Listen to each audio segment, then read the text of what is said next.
Now we're going to taste some great Syrah, and who better to taste it with than legendary winemaker John Alban, who's joining me on the Zoom. And John, we are going to taste a 2000 Patrina Estate Syrah with you. How did you decide to plant Syrah? When I embarked upon Rhone varieties, of course, I had to face the fact that unlike a region like Burgundy, where there are essentially two varieties, one red and one white, uh, the Rhone has over 20 different grape varieties, and that could be a mess. But there's no question that in the north, Syrah reigns supreme, and in the south, Grenache is certainly the queen. So those would be two varieties anyone doing what I was about to do would be paying some serious attention to. Excellent. And so you planted vineyards up in the Central Coast in San Luis Obispo, and now you have how much Syrah planted up there? Oh, that's a great question. About at our vineyard, about 30 acres now. 30 acres.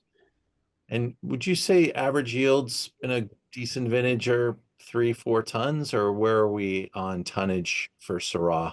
Not for us, unfortunately. I think that's very doable in general.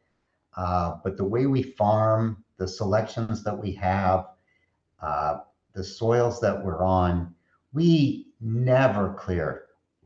Well, that's a strong statement. Virtually never clear 2 tons to the acre. I would say an average yield for us on the blocks that make Patrina, which are our best yielding blocks, would be between 1.5 and 1.75 tons to the acre.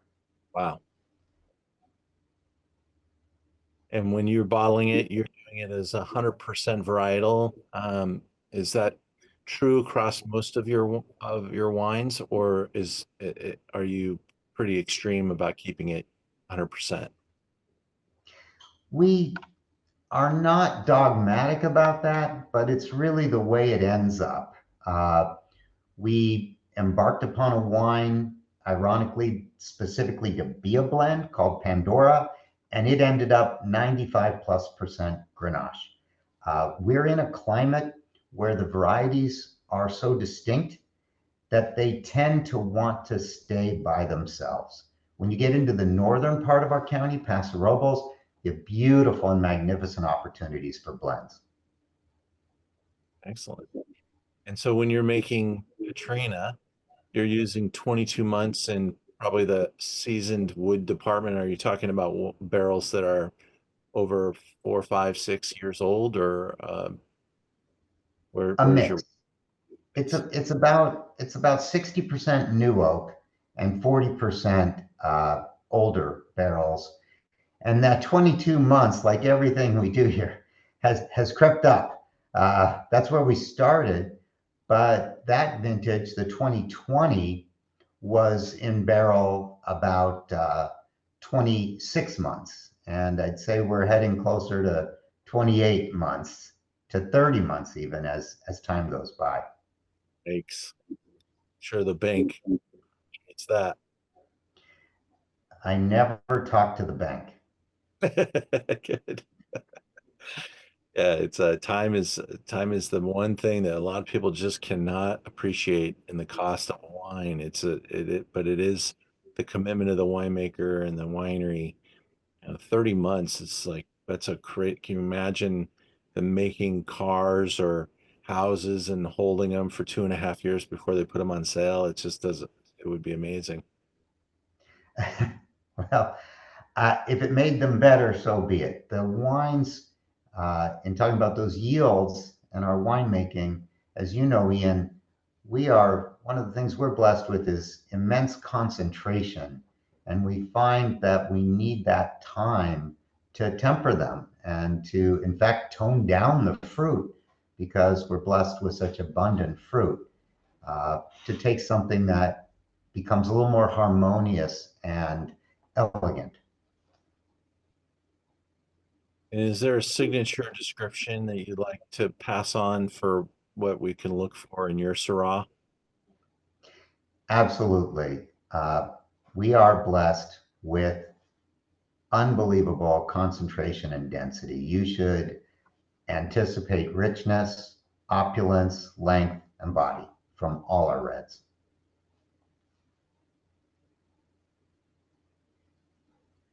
How steep are these hillsides, and what type of soils are we planting Syrah in? What do you look for? We have three different distinct soils, and thus we make three vineyard designated Syrahs. Patrina comes from the blocks that are not as homogeneous in their soil type. So it's a mix of all of those soil types and some volcanic soils.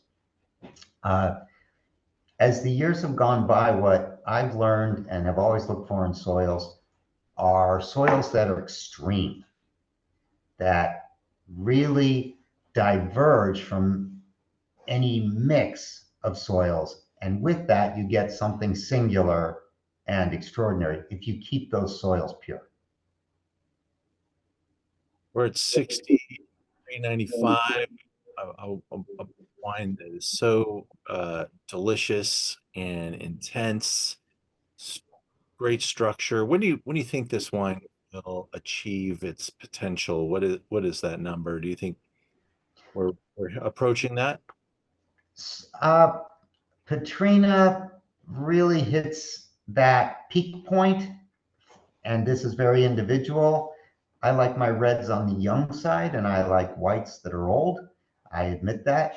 Uh, And I think that if you want to trip out about how much fruit there still is in the wine, then drink the wine a little younger. So I would put Patrina at a bullseye of about 10 years in bottle. And what is your favorite pairing with Patrina? Oh, uh, that is a broad, broad question. Anything that you really like full bodied reds with, it will complement nicely. Personally, I like it with lamb. Great. John, it's been a pleasure. Thank you. Thank you, Ian. You have a good day, sir. You as well. Bye bye.